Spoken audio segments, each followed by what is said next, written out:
ठीक है, तो हम शुरू करते हैं। कल के कुछ लोगों को लेक्चर सुना नहीं, रिकॉर्ड नहीं हुआ, तो हम थोड़ा सा ब्रीफ करेंगे जो कल हमने पढ़ा था। कल हमने कफ प्रकृति एंड कफ दोष के बारे में पढ़ा था।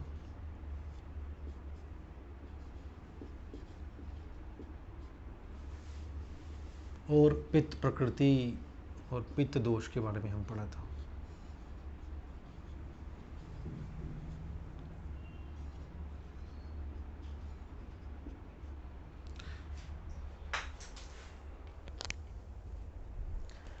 जैसा कि मैंने कल आपको बताया कि कफ प्रकृति जो है ये एज़ कंपेयर टू वात प्रकृति, इसके जो व्याधियां हैं वो कम है।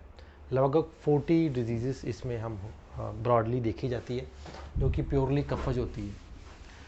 एसोसिएटेड डिजीज़ बहुत सारी हैं, लेकिन ब्रॉडली अगर देखें तो 40 डिजीज़ इसमें कफ दोष के कारण होती है, जो कि ननात्मक विकार है।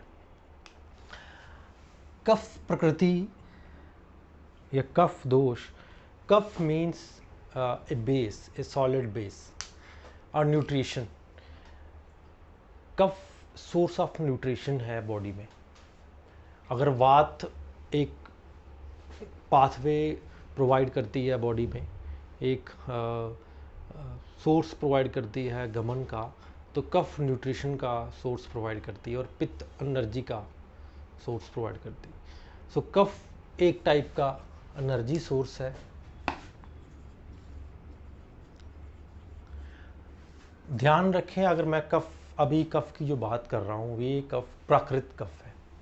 There is a difference between prakrit and vikrit kapha. तो अभी जो बात कर रहा हूँ वो प्राकृत कफ की है। तो कफ, प्राकृत कफ सोर्स ऑफ एनर्जी है। जितना जिस बंदे में, जिस प्रकृति में कफ ज़्यादा होगा, उतना ही उसका एनर्जी लेवल हाई होगा।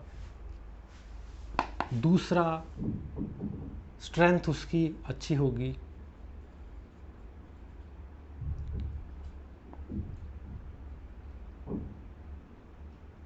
इम्यूनिटी पावर अगर आप कहें, इसका ओज उसका अच्छा होगा। और क्लेश सहन करने की शक्ति उस पेशेंट में ज़बरदस्त होगी।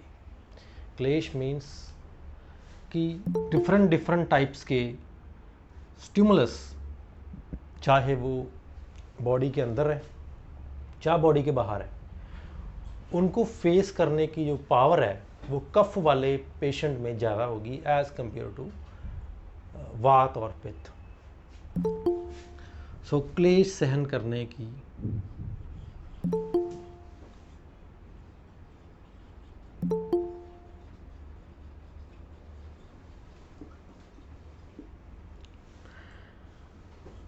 कफज प्रकृति कफ पेशेंट थोड़े से शांत स्वभाव के होते हैं। Kapha means a sea, a deep sea, a shallow sea. जैसे मैंने आपको कल बताया था कि वात क्या है। वात वाला पेशेंट क्या है, वो अप्स एंड डाउन है। वो एक टाइप का एक बहती हुई नदी है, जो कि ज़ोर से बह रही है, आवाज़ कर रही है, लेकिन अगर आप उसका तल देखो तो तल इतना गहरा नहीं है। तल इतना गहरा नहीं है।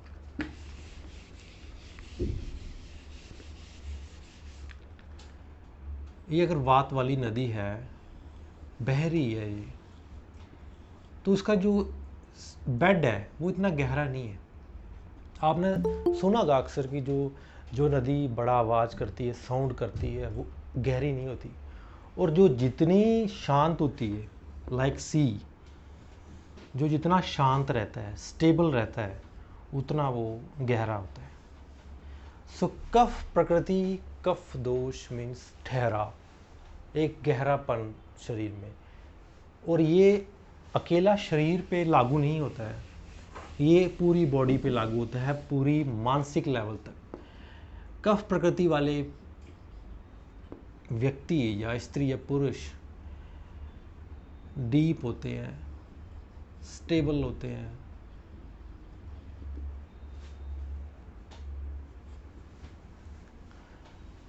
देखने में हष्ट पुष्ट होते हैं। मैंने आपको कल भी बताया था कि कफ प्रकृति सम प्रकृति के बाद उत्तम प्रकृति मानी गई है। कल मैंने आपसे डिस्कस किया था कि सम प्रकृति अटेन की जा सकती है। कोई बहुत रेयर केसेस होता है जिसमें कि सम प्रकृति हमें देखने को मिलती है। वो हम देखेंगे जब हम तीनों प्रकृति बाद में कर लेंगे, तो हम इनको थोड़ा सा देखेंगे कि कैसे सम प्रकृति को अटेन किया जा सकता है। सो स्टेबल लोग होते हैं जी, शांत होते हैं, थोड़े से आप कह लो कि क्विक एक्शन नहीं होता इनका, थोड़ा सा एक्शन नहीं था इनका, लेट होता है, एक्शन डिलेड होता है इनका। अगर कोई स्टिमुलस मिलता है इनको एक्सटर्नल या इंटरनल, तो ये लेट रिएक्ट करते हैं। लेट रिएक्ट इसलिए करते हैं क्योंकि वात इनमें इतनी ज़्यादा प्रकोपित नहीं होती जितनी कि वातज पेशेंट में होती है।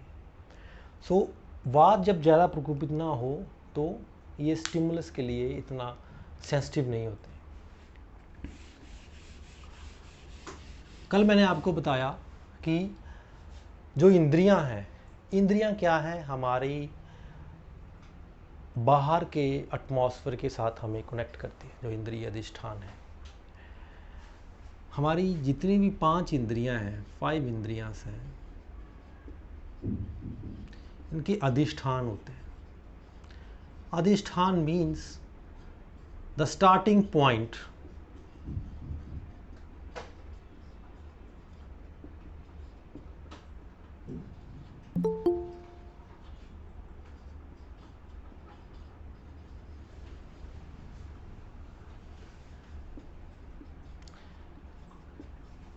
स्टार्टिंग पॉइंट जहाँ पे स्टिमुलस स्ट्रक करता है या स्ट्राइक करता है। सपोज करो मैंने आपको कुछ बोला, तो ये स्टार्टिंग पॉइंट आपका कान है, वो जो ग्रहण करता है वो इंद्रिय अधिष्ठान बनता है। सो कर्ण इंद्रियों का अधिष्ठान कर्ण है कि कर्ण से हमें कोई भी बाहर के स्टिमुलस का पता चलता है। वात वाले पेशेंट में क्या रहता है कि स्टिमुलस जब गया, सपोज करो ये हमारा कर्ण है, स्टिमुलस अगर जाता है तो वो ब्रेन की तरफ सिग्नल भेजता है, तो एकदम से स्ट्राइक होगा।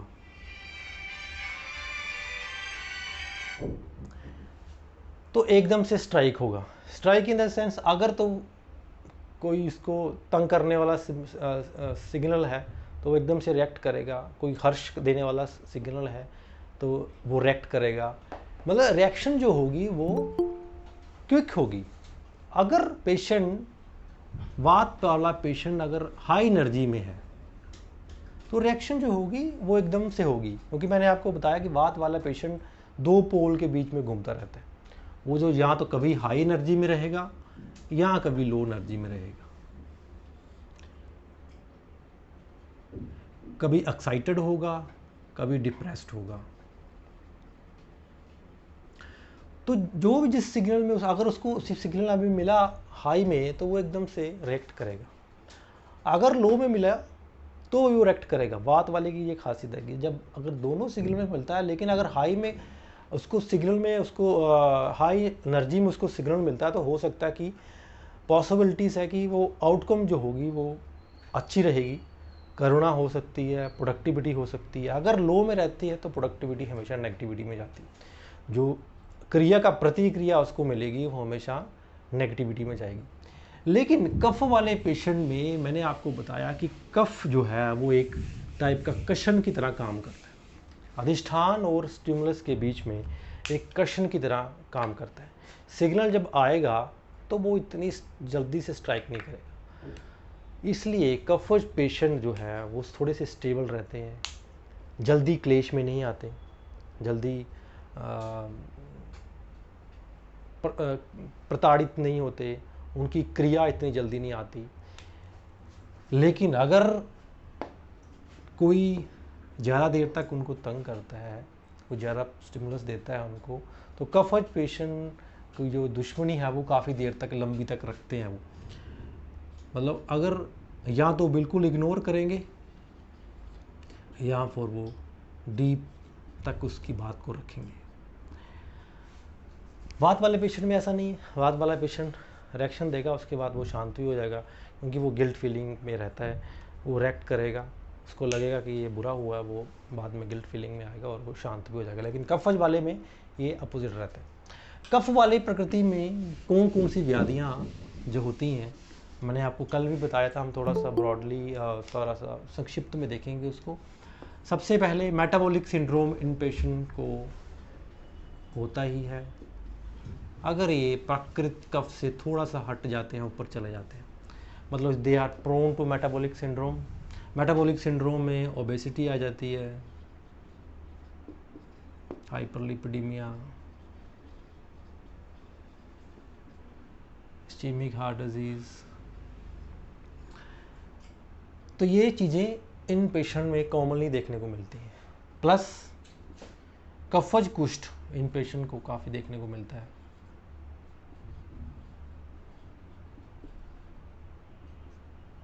फीमेल पेशेंट अगर है तो पीसीओएस, पीसीओडी,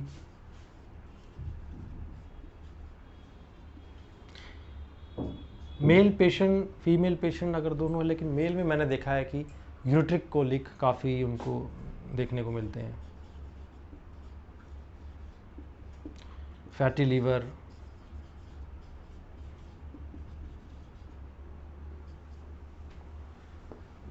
एक्सेसिव पर्सपिरेशन, क्योंकि मेद धातु दुष्टि इनमें रहती है।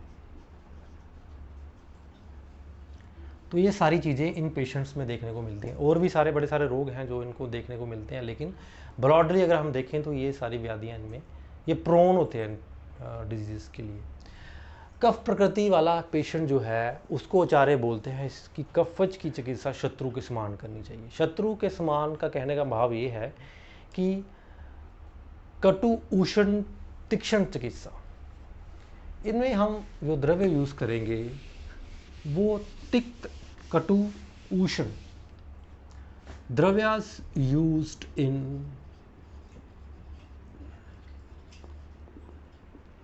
कफ दोषा,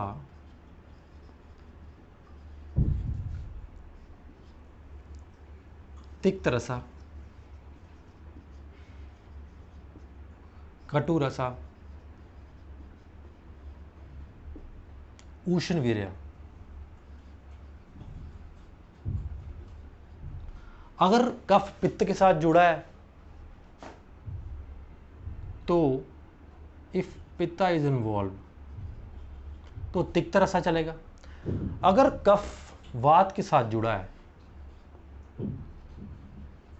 तो कटु रस चलेगा। ठीक है, लेकिन उष्ण वीर्य most of the time associate रहता ही है। उष्ण वीर्य के बिना कफ को जीत पाना मुश्किल है। तो ये द्रव्यास, कफ प्रोडोमिनेंस अगर कोई डिजीज़ रहती है या पेशेंट कफज का है तो उसके लिए ये यूज़ होते हैं। जैसे कि मैंने आपको पहले भी ये बताया था कि वात के लिए तेल सबसे उत्तम है। सेम कफ के लिए जो है वो है अनुपान उत्तम है, वो है हनी। आप इसे नोट करके रख लीजिए, हनी आपको अनुपान में देना ही है। कोई सारा भी योग आप यूज़ करते हो उसमें हनी आपने अनुपान में देना है। एक्सेप्ट मंदाग्नि रिलेटेड डिजीज़, यहाँ पे आपको अमाशय जनित कफ अगर है तो वहाँ पे आपको कटु द्रव्य देने पड़ते हैं और चूर्ण वहाँ पे ड्रग ऑफ चॉइस बनता है। लेकिन अपार्ट फ्रॉम अदर थिंग्स आपको हनी वहाँ पे यूज़ करना है। सो ये एक ड्रग ऑफ चॉइस है, ड्रग ऑफ अनुपान है कफ प्रकृति या कफ दोष वालों के लिए।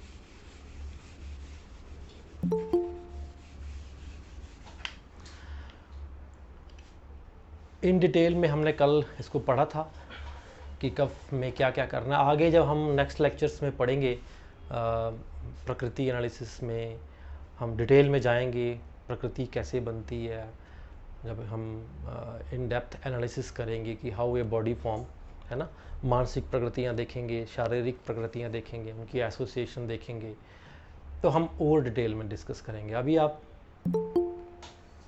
थोड़ा सा ब्रॉड वे में देख लीजिए कि कफ क्या है।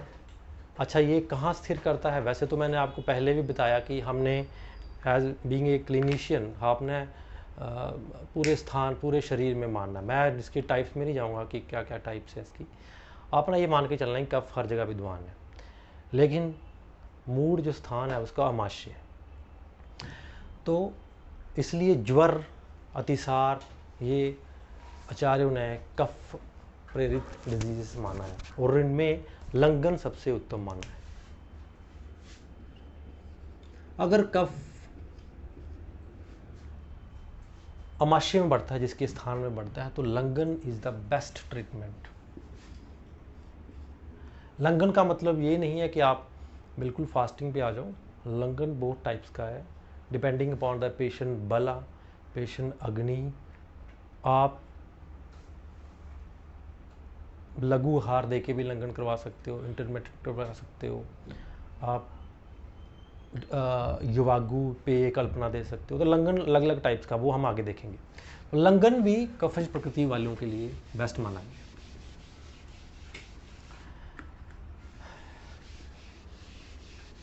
हमने इन डिटेल में कल पढ़ लिया था, तो आज हम थोड़ा थोड़ा देखेंगे इसको, ताकि जो लोगों का छूट गया था, कल हम रिकॉर्ड भी नहीं कर पाए थे, थोड़ा सा उनका रिवाइज हो जाए।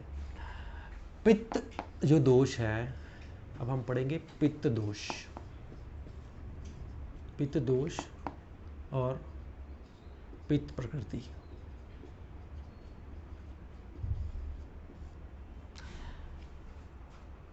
वात के बाद अगर कोई दूसरा डेलिकेट दोष है तो वो है पित्त।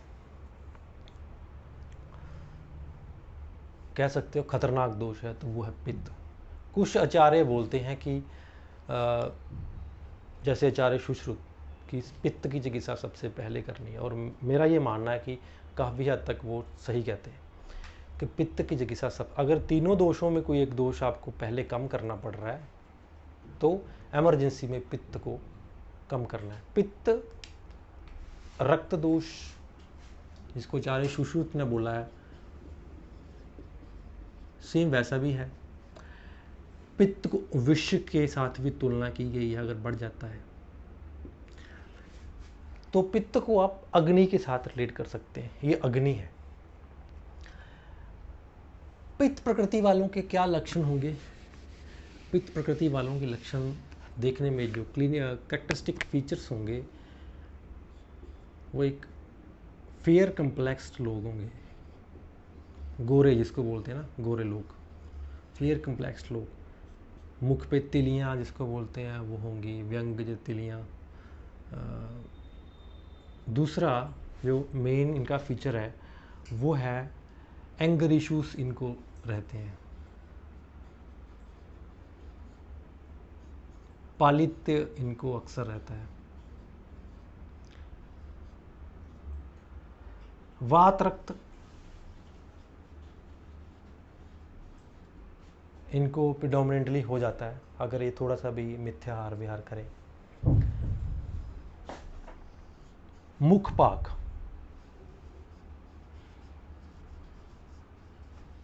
मुखपाक अक्सर मिल ही जाएगा आपको हिस्ट्री में। पित्त प्रकृति वाले पेशेंट को अगर आप पूछोगे, आप उसकी डीप डेप्थ एनालिसिस लोगे तो आपको मुखपाक की हिस्ट्री मिल जाएगी। एक और हिस्ट्री मैंने कल बताई थी, वो था एक क्लिनिकल फीचर था, history of jaundice in early ages of life. अगर मोर देन 80% केसेस के पित्त प्रकृति वालों के मैंने पाया कि उनको बचपन में जॉन्डस हुआ रहता है। तो अगर आप हिस्ट्री लो तो आपको ये चीज़ें देखने को मिल जाएंगी उनकी।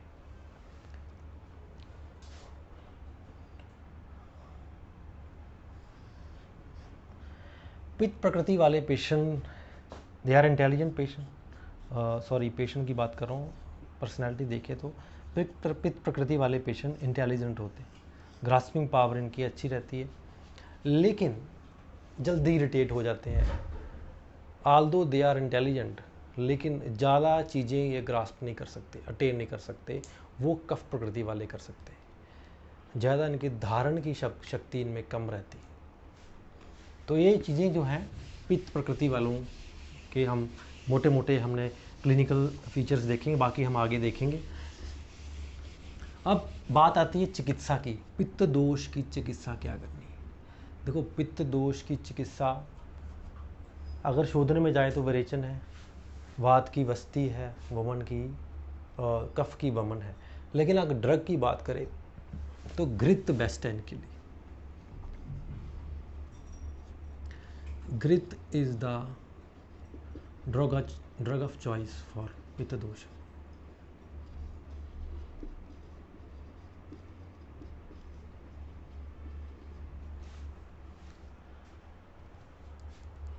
पित्त की चिकित्सा अगर करने जा रहे हो, अगर पेशेंट विरेचक नहीं है, अगर पेशेंट विरेचन के योग नहीं है, दोष कम है, तो घृत इज द बेस्ट अनुपान फॉर पित्त दोष। द्रव्य कौन सा इनके लिए बेस्ट है? वो है सबसे पहले तिक्त,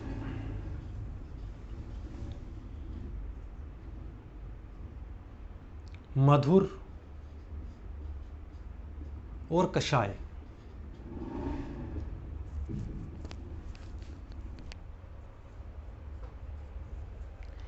अब क्वेश्चन उठता है कि तिक्त कब देना, मधुर कब देना और कषाय कब देना है। तिक्त द्रव्य हमने तब देना है जब, मैंने आपको पहले बताया, कफ के साथ इसका अनुबंध हो। इफ कफा इज इन्वॉल्व तो तिक्त रस देना है।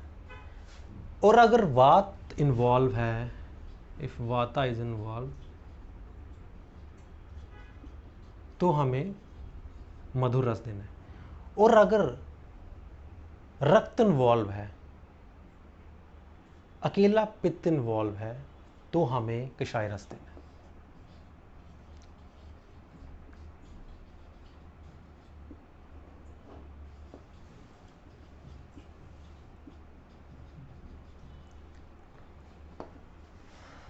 बहुत सारे लोगों को इस पर डाउट रहेगा कि क्यों कषाय रस। पित्त अगर अकेला इन्वॉल्व होता है तो वो दो चार चीज़ों की वजह से इन्वॉल्व होता है। अगर तो विष दोष हो जाता है, कोई ब्लीडिंग डिसऑर्डर हो जाता है, कोई एक्सटर्नल अगर हीट सेंसेशन की वजह से पित्त दोष बढ़ जाता है, मतलब जिसमें पित्त एकदम से एग्रावेट हो और पित्त शुद्ध पित्त हो, तो उसमें कषाय रस। क्योंकि शुद्ध पित्त के जो लक्षण बढ़ते हैं तो ब्लीडिंग डिसऑर्डर होते हैं, दाहा, मूर्छा होती है, तो इन कंडीशंस में कषाय रस स्तंभन चिकित्सा हम करते हैं। वो हम डिटेल में आगे पढ़ेंगे, सब डिटेल में पढ़ेंगे, एक एक चीज़ हम आपको पढ़ाएंगे क्या क्या चिकित्सा करनी है। अभी चिकित्सा के व्यू ऑफ पॉइंट से आप मत देखिए इसको इतना, वो हम सारा इन डेप्थ पढ़ेंगे, कोई भी चीज़ हम छोड़ेंगे नहीं। तो ये पित्त दोष की हमने चिकित्सा बताई कि पित्त दोष क्या है, क्या इसके क्लिनिकल फीचर्स हैं, कैसे हमें इसे ट्रीट करना है। पित्त दोष, वात, पित्त, कफ, ये तीन पैरामीटर आपको मैंने बताए कि ये क्या है। वात प्लस पित्त प्लस कफ, ये एक टाइप की आप कह लो एक सिंड्रोम्स हैं जिन्हें आचार्यों ने यूज़ किया to address the disturbances in the body. Means जैसे कुछ जगह में मूत्र परीक्षा करके दोषों को डायग्नोस किया जाता है, कुछ जगह में नाड़ी परीक्षा करके कुछ वैद्य करते हैं। सो कोई भी चीज़ अगर बॉडी में डिस्टर्ब होगी तो उनको किसी चीज़ से प्रोनाउंस करना था, उनको किस चीज़ में डिफ़ाइन करनी थी वो चेंजेस, तो वो डिफ़ाइन चेंजेस जो डिफ़ाइन करनी थी उनको कोई एक नाम देना था। तो इसलिए आचार्यों को तीन नाम चाहिए थे, तो उन्होंने वात, पित्त, कफ, ये तीन दोष रखे। कुछ पैथीस में अपार्ट फ्रॉम आयुर्वेदा, जो कि अल्टरनेट पैथीस है, जैसे चाइनीज़ वगैरह अदर पैथीस है, उनमें ये वर्ड यूज़ नहीं होते, वो कोई और वर्ड यूज़ करते हैं। लेकिन क्लिनिकल फीचर्स सारे वो ये सभी एक जैसे हैं, सेम है। तो ये आचार्यों ने एक सिग्निफाई करने के लिए डिस्टर्बेंसेस इन द बॉडी ये तीन वर्ड यूज़ करे। अब प्रकृति की बात आती है कि हमने तीन प्रकृतियाँ हमने पढ़ ली हैं, मोटे मोटे तौर पे तीन दोष हमने देख लिए। मैंने आपको बताया पहले भी कि कफ प्रकृति सबसे उत्तम प्रकृति जो मानी गई है वो है सम प्रकृति। उसके बाद है कफ प्रकृति, फिर पित्त, फिर वात। सबसे निंदनीय प्रकृति मानी गई है वात। इनमें से 3 प्रकृतियां जो हैं ये चल रही हैं, मतलब हालांकि हमारे कर्मों की वजह से हमें मिलती हैं, लेकिन जो सम प्रकृति है ये बहुत रेयर देखने को मिलती है, बहुत रेयरेस्ट प्रकृति है, क्योंकि ये प्रकृति अटेन की जाती है, ये प्रकृति द्विजता के साथ आती है। कोई क्वेश्चन है क्या? ये प्रकृति द्विजता के साथ आती है। जब कोई प्रकृति वाला व्यक्ति भी, चाहे वो कफ है, चाहे वो पित्त है, चाहे वो वात है, अगर जो चारे चरक बोलते हैं योग की अवस्था में आ जाता है या दृष्टा बन जाता है, तो फिर उसमें द्विजता घटती है। द्विजता means the second birth of the person. जैसे उपनिषद कहते हैं दूसरा जन्म, एक जन्म माता ने दिया, दूसरा जन्म आपने अपनी मेहनत से, अपने पुरुषार्थ से, अपने पर कार्य करते हुए, अपने मानसिक दोषों को स्टेबलाइज करते हुए जो दूसरा जन्म लिया, उसको बोलते हैं द्विज प्रकृति। और द्विज प्रकृति में ही सम प्रकृति आती है। और जब सम प्रकृति घटती है तो चारे सुश्रुत बोलते हैं एक विजन, दृष्टि डेवलप होती है, एक दृष्टि डेवलप होती है, और उस दृष्टि से आचार्य सुश्रुत ऐसा मानते हैं कि असाध्य रोग भी ठीक किए जा सकते हैं।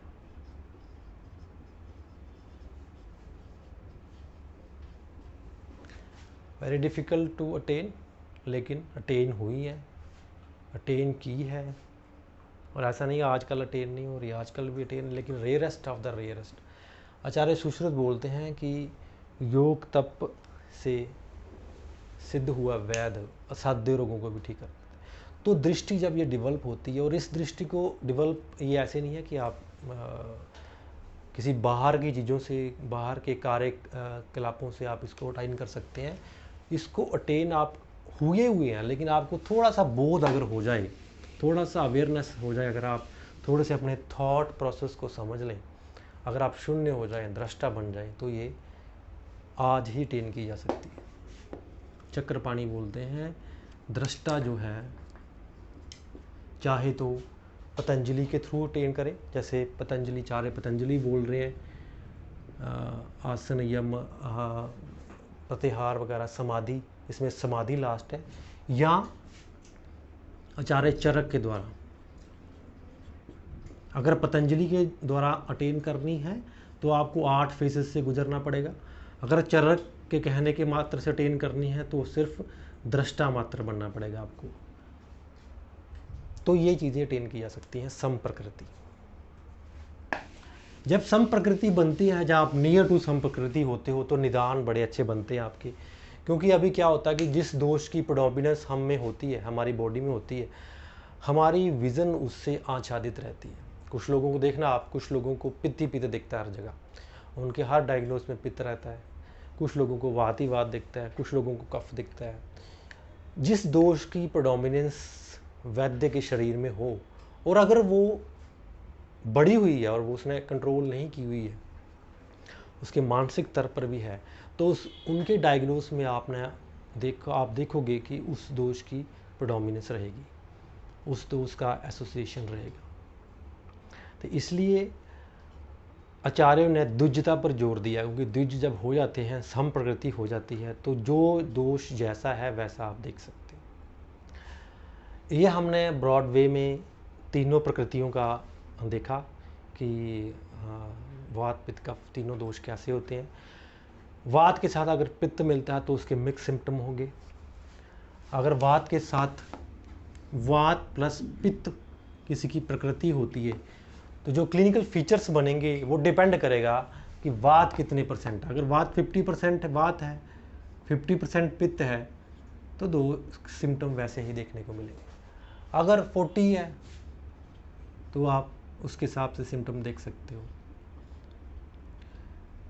इसमें कोई बड़ी बात नहीं है। अगर आप इन डेप्थ जाओगे तो आप 7 प्रकृतियाँ पढ़ोगे पहले, फिर उनके अलग अलग, ऐसा उन डेप्थ भी है ये चीज़ें अवेलेबल। लेकिन इन द एंड आप देख पाओगे कि इन द एंड आप तीनों प्रकृतियों पर अभी पहुंचोगे घूम के। वो जो चीज़ें हैं, जो एक्सप्लेनेशन है वात प्लस पित्त प्लस कफ, वो अगर आपने ये तीनों प्रकृतियाँ समझ ली हैं तो वो उससे समझी जा सकती है। इसलिए मैं उन पे नहीं गया हूँ, क्योंकि वो डीप हो जाता है और थोड़ा सा थ्योरेटिकल पोर्शन बन जाता है। अब हम देखेंगे वैद की महत्ता, इम्पोर्टेंस ऑफ फिजिशियन।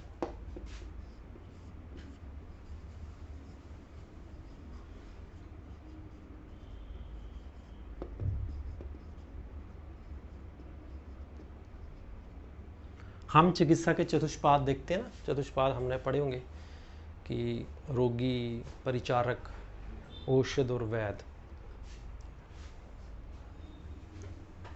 4 बात पढ़े ना, 4 पिलर ऑफ ट्रीटमेंट।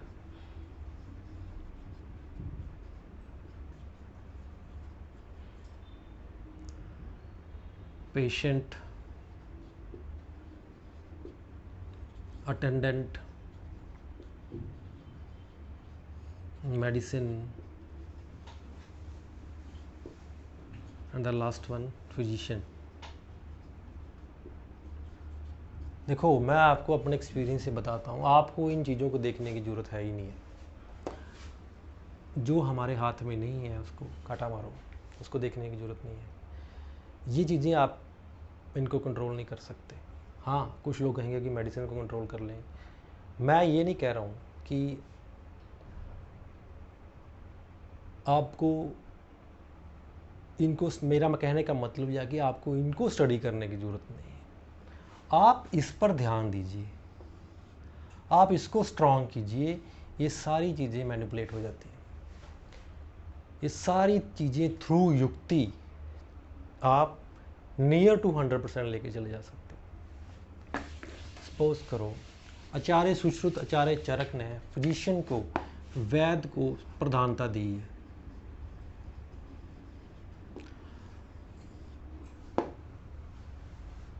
अगर पेशेंट जो आइडियल पेशेंट है वो नहीं है, अब इसमें तो हम कुछ कर नहीं ना सकते।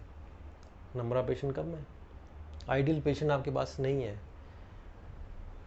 आप उसको, अगर फिजिशियन के पास युक्ति है, अगर उसके पास युक्ति है तो आप उसको या तो आइडियल पेशेंट बना सकते हो,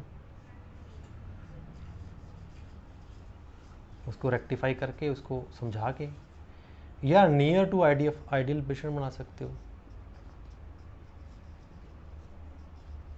अगर बहुत ही ढीठ पेशेंट है, बहुत ही कर्मों का दबाव है, तो असाध्य पेशेंट है, वो रिजेक्ट हो सकता है। तो इसलिए मेरे एक्सपीरियंस से उन तीनों पर जोर नहीं देना है, क्योंकि उन तीनों पर जब हम जोर देते हैं ना, तो हम जो अपना हमारा दायित्व है केवल इसको हम उन पर छोड़ देते, ढाल देते हैं। अपनी जो कमजोरियां हैं हम पेशेंट पर छोड़ देते हैं। पेशेंट ऐसा था, दवाई पर छोड़ देते हैं, दवाई मेरे पास अच्छी नहीं थी, दवाई क्वालिटी की नहीं थी। अटेंडेंट पे छोड़ देते हैं, अटेंडेंट ऐसा था, उसने अच्छे से समझाया नहीं, उसको माहौल अच्छा नहीं था। आल्दो वो चीज़ें मैटर करती हैं, there is absolutely no doubt in it, लेकिन हमें वो कंसिडर नहीं करनी, क्योंकि जब आप उनको कंसिडर नहीं करते हो तो आपकी युक्ति डेवलप होती है। अगर आप उन चीज़ों को कंसिडर नहीं करते हो, पेशेंट, मेडिसिन, अटेंडेंट, तो आपकी युक्ति डेवलप होती है, क्योंकि सारी जिम्मेवारी अपने पर आ जाती है। और युक्ति जब डेवलप होती है तो आपका जो है नॉलेज बढ़ती है, आप और रिस्क लेने में आगे बढ़ते हो, आप सीखते हो, आप लर्न करते हो। आप, क्योंकि जब हम किसी दूसरे पर थोप देते हैं कोई चीज़, तो अपनी जिम्मेवारी से पीछे हट जाते हैं, तो केवल अपनी ये गलती हम छुपा लेते हैं। तो इसलिए फिजिशियन को आचार्य ने बोला है कि भाई वो सबसे उत्तम है, वो एक ड्राइविंग फोर्स है, वो किसी भी तरीके से कुछ भी चीज़ मैनेज कर सकता है। वो आपके सत्य पर डिपेंड करेगा कि आप कौन से युक्ति से ट्रीटमेंट कर सकते हो, कौन से बल लगा के, चाहे बौद्धिक बल है, चाहे किसी प्रकार से आप चिकित्सा कर सकते हो। अनलेस पेशेंट बहुत ही ज़्यादा बिगड़ा हुआ है, बिल्कुल त्याज्य है, तो उसमें तो कोई कुछ भी नहीं कर सकता, वो तो त्याज्य है तो त्याज्य ही है। तो इसलिए हम फिजिशियन की थोड़ी सी रहती है कि यार मेडिसिन अवेलेबल नहीं है, योग अच्छे नहीं है हमारे पास, साउथ इंडियंस के कुछ योग नहीं आते हमें, वो नॉलेज नहीं है, हम गवर्नमेंट जॉब में हैं तो नंबर ऑफ़ मेडिसिन कम है। ये सारी चीज़ें बेतुकी हैं। अगर आप ये अपनी युक्ति डिपेंड करने बढ़ाने पर आगे ना, तो आप पाओगे कि मैंने देखा है गवर्नमेंट जॉब के डॉक्टर्स को 2-3 ड्रग से ही वो ट्रीटमेंट कर देते हैं, अगर कॉन्फिडेंस आता है तो। अकेला गुडुची सतब से लोग 30-30, 40-40 की ओपीडी देखते हैं। सो ये जो स्केपिज्म की माइंड की हमारी जो धारणा बन गई है, इसको आपने तोड़ना है। किसी चीज़ पे अपने आप को डिपेंड नहीं करना है। द्रव्य आज है, चक्रपाणी कहते हैं द्रव्य आज है कल नहीं है। कुछ द्रव्य विलुप्त हो रहे हैं, कुछ द्रव्य है ही नहीं है, ख़त्म हो रहे हैं, उनकी जगह कुछ और आ रहा है।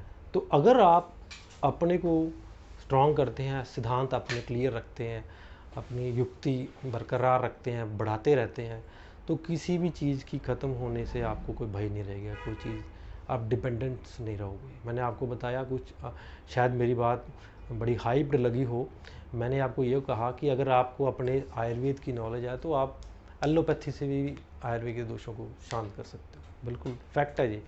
अगर आपको नॉलेज है ना अपने सब्जेक्ट की, तो आप पीसीएम से भी दोषों को मैनेज कर सकते हो, आप पेंटॉप से भी कर सकते हो, लेकिन आपके देने का तरीका अलग होगा। जो एलोपैथी वाला दे रहा है उसके हिसाब से नहीं दोगे, आपका देने का तरीका अलग होगा। सो ये चीज़ें डिपेंड बिल्कुल छोड़ देनी है कि मेरे पास द्रव्य नहीं है, मेरे पास योग नहीं है। ये सारी माइंड की एस्केपिज्म की बातें हैं। फ़र्क पड़ता है, आई नो फ़र्क पड़ता है, लेकिन अगर आप इस पर आगे, तो आपकी जो पर्सनल ग्रोथ है वो रुक जाएगी। आप छोड़ दोगे, आप गिव अप कर दोगे कि यार ये चीज़ें नहीं हो सकती, मेरे पास रिसोर्स नहीं है, मेरे पास ड्रग्स नहीं है, पेशेंट अच्छे नहीं है, मेरे एरिया के पेशेंट अच्छे नहीं है, मेरे एरिया के पेशेंट बहुत मेरे पास हैं, मेरे बैचमेट्स हैं कुछ जो पंजाब के हैं, उनको लगता है कि पंजाब के लोग बहुत गलत खाना खाते हैं, इनको एसिडिटी की रहती है, ये परहेज नहीं करते। अरे ऐसी बात नहीं है, बहुत सारे फिजिशियन पंजाब में भी अच्छा काम कर रहे हैं। सो हर रीजन की अलग अलग है। आप साउथ इंडिया में चले जाओ आप, तो वहाँ पे स्पाइसी फूड बहुत है, नॉन वेज बहुत खाते हैं लोग, तब वहाँ पे तो आयुर्वेद फ्लरिश कर रहा है। तो ये चीज़ें सोसाइटी पे नहीं डालनी है कोई भी चीज़ें, हाल दो वो हों कोई बात नहीं, लेकिन आपने अपना वैदत्व गुण जो है उसको बढ़ाना है। सुश्रुत बोलते हैं वैद ही सर्वोपरि है, वैदत्व गुण को हमेशा इंक्रीज़ करते जाना है डे बाय डे। ये सारी चीज़ें नेगेटिव वाली चीज़ें हैं, नेगेटिविटी भरने वाली चीज़ें हैं, ये आपको पीछे करेंगी, आपके जो आपका जो लक्ष्य है उससे पीछे करेंगी। आपने ये देखना है, प्रॉब्लम सॉल्विंग रहना है। देखो ना, विज़न क्या बढ़ानी है अपनी, विज़न ये रखनी है कि समता करनी है, मुझे समता करनी है, प्रॉब्लम सॉल्विंग। प्रॉब्लम है, कोई प्रॉब्लम है पेशेंट की बॉडी में, मुझे उसको बैलेंस करना है। ठीक वर्ड भी is not a good correct word, मुझे बैलेंस करना है उसके दोषों को किसी भी मीन से।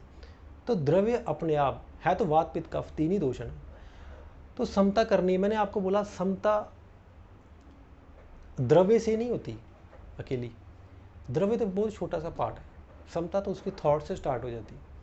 तो थॉट्स पे ट्राई करना है, पेशेंट की स्टार्ट कर देना, आपने पेशेंट की साइकोलॉजी पढ़ना स्टार्ट कर देना है, कैसे उसकी साइकोलॉजी चल रही है, क्या वो सोचता है, उसकी थॉट प्रोसेस क्या है, क्या रहन सहन है। चिकित्सा मैंने बोला ना, चिकित्सा फर्स्ट संवाद से शुरू हो जाती है, फर्स्ट कंसल्टेशन से। पेशेंट जब आपके अंदर इंटर करता है आपके कैबिन में, चिकित्सा वहीं से स्टार्ट हो जाती है। सो उस चीज़ को कैप्चर करना है ना।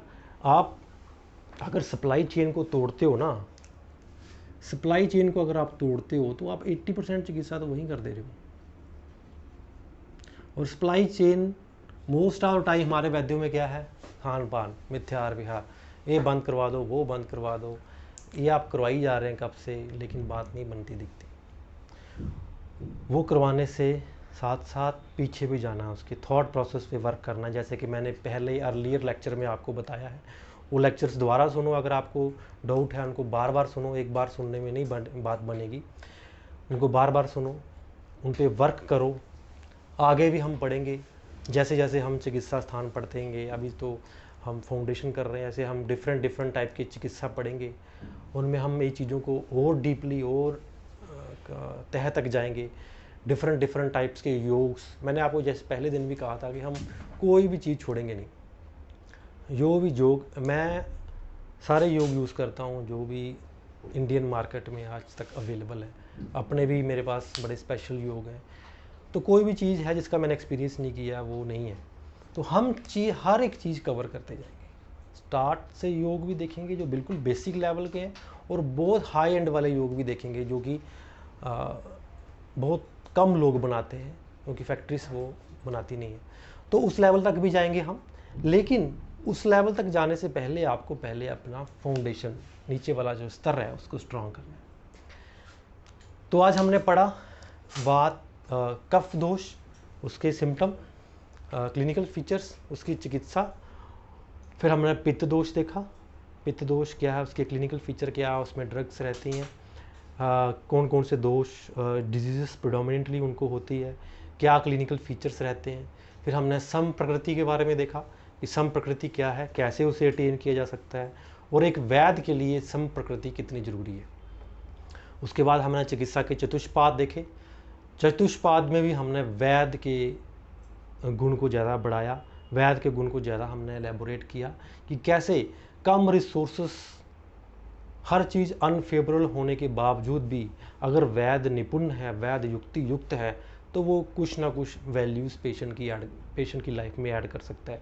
आप ये मत सोचिए कि संपूर्ण चिकित्सा ही चिकित्सा है। अगर आप पेशेंट की लाइफ में कुछ भी वैल्यू ऐड कर रहे हो तो वो भी एक बहुत कुछ है। अगर बिल्कुल अनफेवरेबल कंडीशन है आपके लिए बिल्कुल अनफेवरेबल कंडीशन है, still you are managing to add some values in patient life,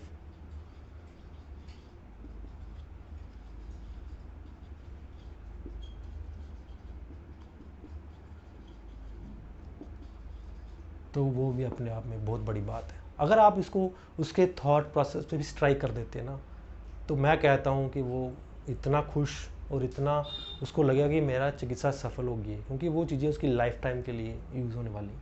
so value addition पे ध्यान दीजिए।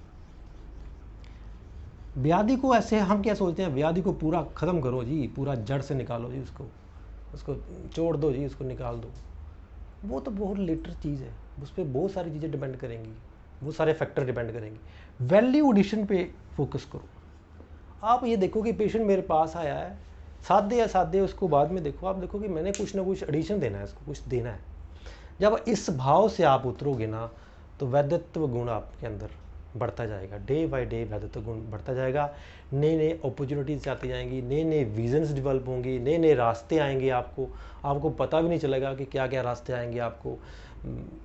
कई बार क्या होता है कि ड्रग्स आपके पास पड़ी हुई हैं, याद नहीं आती, पेशेंट आके आपको बाद में याद आएंगी, तो वो चीज़ें याद आती जाएंगी। ऐसे ऐसे सोर्सेस से आपको ध्यान में आते जाएंगे कि जो पेशेंट की वेलफेयर के लिए इंपॉर्टेंट होते जाएंगे। तो उस चीज़ पे फोकस करना है। हम आगे और ध्यान डीपली देखेंगे इसको। हम अभी एक क्वेश्चन लेते हैं, शायद कल एक क्वेश्चन था, किसी और का कोई क्वेश्चन है तो आप बता सकते हैं। कल का हम एक लेते हैं।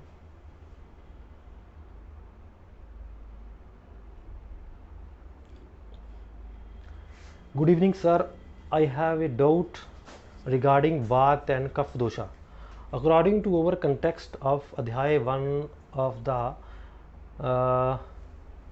Kapha Prakriti is Uttam and Vata is near to Nindaniya. Yes, हमने बताया आपसे आपको कि निंदनीय है. But sir, when they come to Adhyay 14 Ashtang Hridaya, there is that shloka is not so good, but the Krish is more good for Chikitsa. The opposite is written there as Stholya of is guna of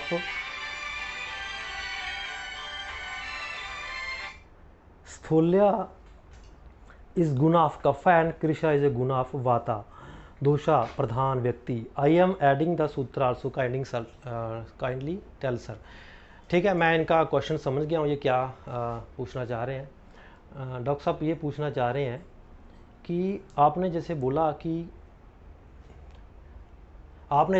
कि कफ निंदनीय है, ठीक है। आचार्य, मैंने भी बोला आचार्य भी एक जगह बोल रहे हैं अध्याय 1 में, शायद उन्होंने रेफरेंस दिए। अध्याय 1 में बोल रहे हैं कि कफ उत्तम प्रकृति है, जैसे मैंने आपको बताया कि सेकंड उत्तम प्रकृति है, और वात निंदनीय है।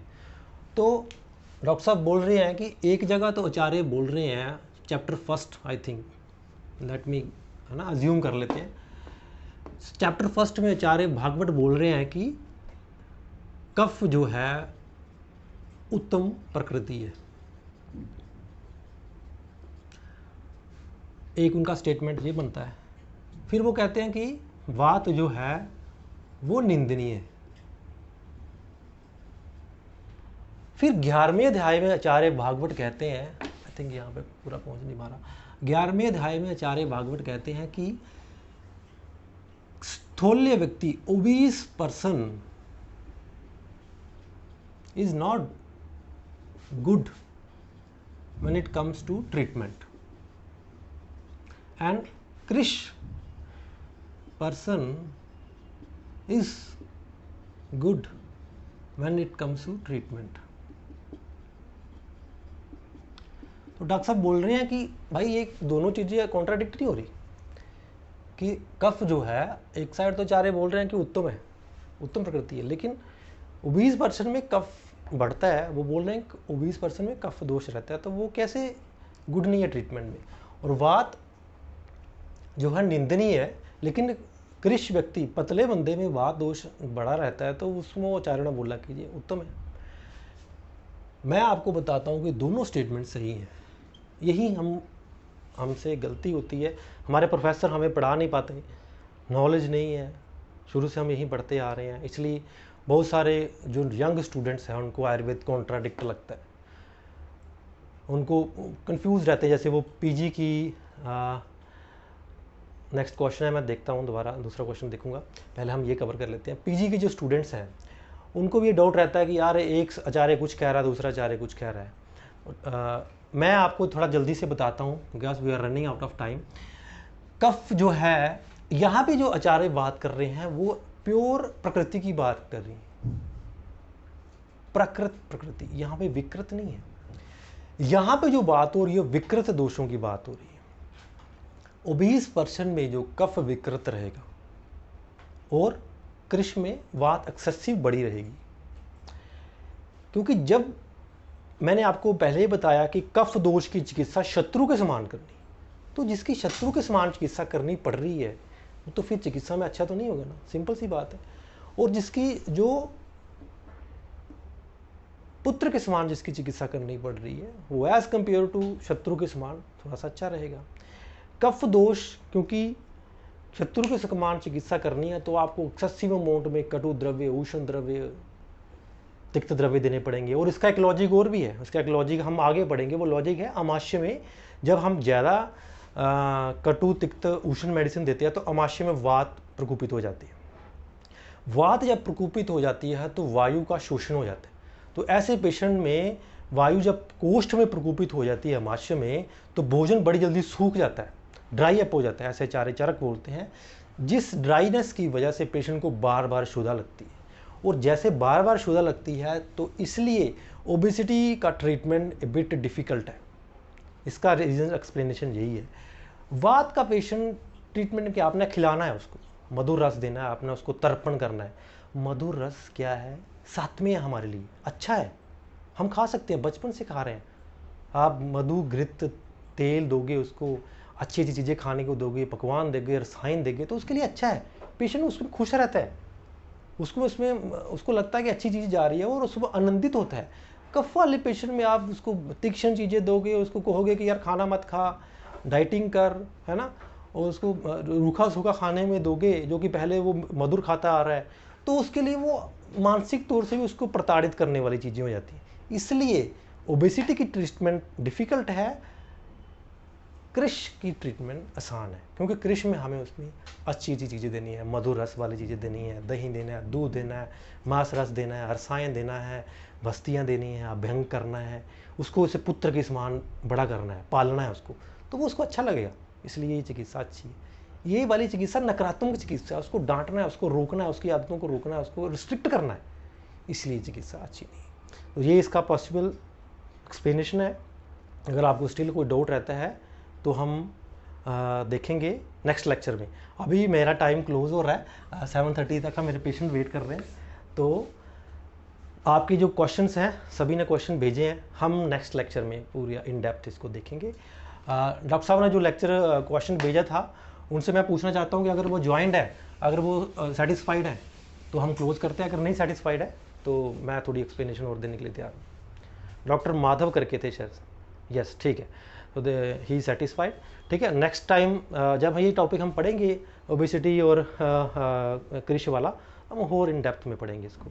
बाकी जो क्वेश्चंस हैं अभी नोटेड डाउन हो जाएंगे, कल हम उन्हें देखते हैं। तो अभी के लिए मुझे इजाज़त दीजिए, नमस्कार।